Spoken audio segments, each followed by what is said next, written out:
चाहे हीरा जन्म मिला एनो मिट्टी विच मिलाई ना। मनुष्य जन्म को हीरा जन्म बोला है कि हीरा जन्म मिला, इसे मिट्टी में मत मिला देना। बंदया तू कर कुछ पर उपकार वे। पर उपकार का मतलब दूसरों के साथ उपकार करो, उपकार की भावना रखो, उपकार करो। किसी तपते मन को शीतलता की छांव दे सको। जो जी चाहे कर ले तू, किसी दे दिल नो दुखावी ना, किसी दे मन नो टावी ना। क्यों? दिल विच दिलबर वसदा है। दिलबर मतलब परमात्मा रहता है दिल के अंदर। किसी के दिल को दुखाओ ना। आप अपने कर्मों से किसी की दिल को, किसी की आत्मा को, किसी के मन को यदि ठेस पहुंचाते हो तो आप दुष्कर्मी बन जाते हो।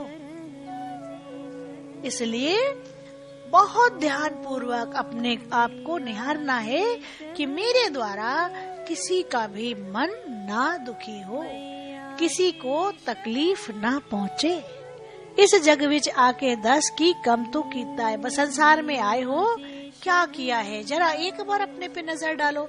खाया पिया सोया, क्या यही किया है या इससे ऊपर भी कुछ किया है?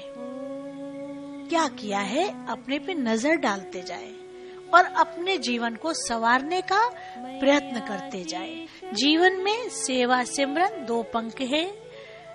निष्कपट भाव से जो भी काम करे, निष्कपट भाव से, पवित्रता से, स्वच्छता से, निर्मलता से, निर्विचारिता से, प्रभु के नाम लेते हुए कर्मों को करे। वो सेवा हो या सिमरन हो, दोनों काम कैसे करने? बिल्कुल पवित्र मन से, स्वच्छ मन से, आनंदित होकर, प्रफुल्लित होकर, परेशान होकर कुछ भी नहीं करना। क्योंकि परेशान होके करोगे तो सेवा भी दुष्कर्म में तब्दील हो जाएगी। सेवा करते करते आपके मन में कोई कुविचार आ गया तो वो सेवा निष्फल हो जाएगी, दुष्कर्म बन गया। और गुरुदर आके अगर आपने गलती करी तो उसका परिणाम तो आप पूरा जीवन भर भुगतते ही रहोगे। अगर आप गुरुदर गए और आपके मन में कोई गलत विचार आ गया, गलत भावना आ गई, तो उसकी माफी है ही नहीं, मिलती ही नहीं।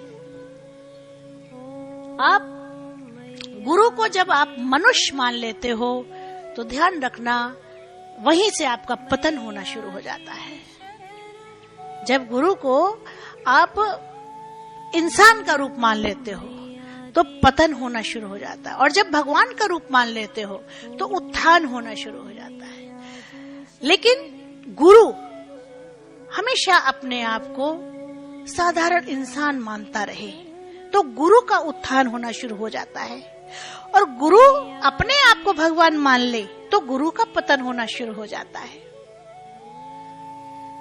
गुरु का पतन कब होता है? जब वो अपने आप को भगवान से ऊंचा मान ले या भगवान मान ले तो उसका पतन होता है।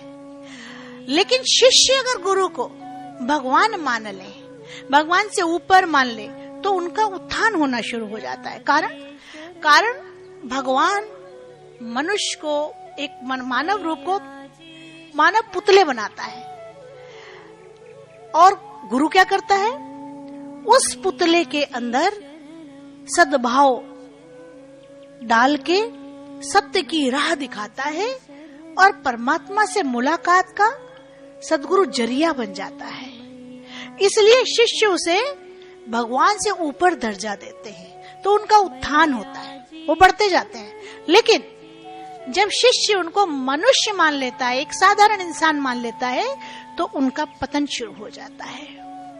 लेकिन ये बात शिष्य की है, एक आम जनता की बात नहीं है, ये बात शिष्य की है। पहली बात तो शिष्य ही बहुत मुश्किल से मिलते हैं, क्योंकि शिष्य सभी शिष्य नहीं हो जाते। आपको लगा आपने मंत्र जाप लिया और आप शिष्य बन गए, ऐसा बिल्कुल भी नहीं है, ये भूल है आपकी। क्योंकि शिष्य ही दुर्लभ होते हैं। जैसे सद्गुरु दुर्लभ है वैसे शिष्य भी दुर्लभ है। शिष्य कब बनता है? शिष्य कब बनता है? क्या दीक्षा लेने से शिष्य बन गया? नहीं। मंत्र जाप लेने से शिष्य बन गया? नहीं। जब मंत्र का जाप करते करते करते करते, मंत्र का मतलब क्या है? मन के विचारों का अंत होना। सद्गुरु मंत्र क्यों देते हैं? कि वो शिष्य बनने के काबिल हो जाए। मंत्र का जाप जब आप लेते हो, तो मंत्र का जब आप जाप करते हो, आपके मंत्र के जाप से मन के विचारों का जब अंत होने लगता है, जब आप शांत में भी शांत होने लगते हो, तो आप शिष्य बन जाते हो। शिष्य की पदवी आपको मिल जाती है। आपको स्वयं समझ में आ जाता है कि मैं शिष्य हूँ या नहीं।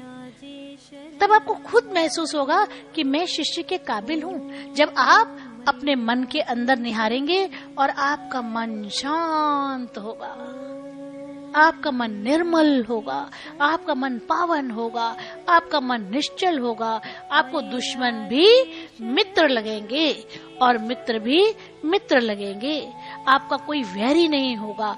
तब ध्यान देना, उस समय आप शिष्य की पदवी को धारण करते हो और स्वयं पता चलता है कि मैं शिष्य हूँ या नहीं। और इसका अवलोकन आपको ही करना है, सद्गुरु नहीं करेगा इसका अवलोकन, आपको करना है। क्या मैं शिष्य हूँ? नमो नमो गुरुदेव तुझको नमो नमः। नमो नमो गुरुदेव तुझको नमो नमः। नमो नमो